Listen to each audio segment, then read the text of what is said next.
Taking a look at today's interest rate markets, let's take a look at the 10-year note futures as they're realizing a second day of higher price action. Now, intraday, we did see the 10-year note futures go up to 119.03, which is the highest level in 4 trading sessions, and currently right around 118.23, so off the highs of the session, but still up for a second day in a row. And I think when you look at some of the driving factors today, a couple things to point to. First, global growth concerns, I think, are continuing to impact the treasury markets and also other asset classes.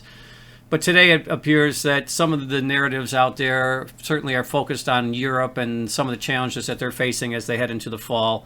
And I think that that's kind of being priced in to some degree here in the U.S. So we're seeing a reassessment of growth expectations continuing as the markets are adjusting for various themes.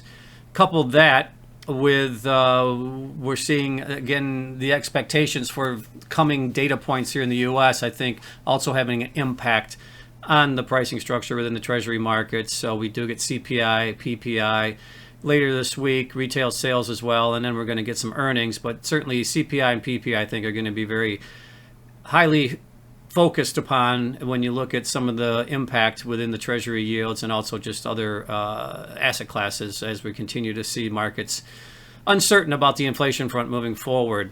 Now, when you look at the yields, 10-year yield is down, 4 basis points today to 295 basis points.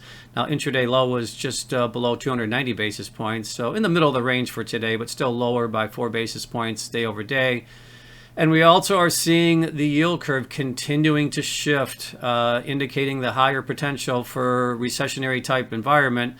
Now we're seeing the 1-year, 10-year inversion taking place. We're seeing about a 4 basis point inversion between the 1-year and the 10-year.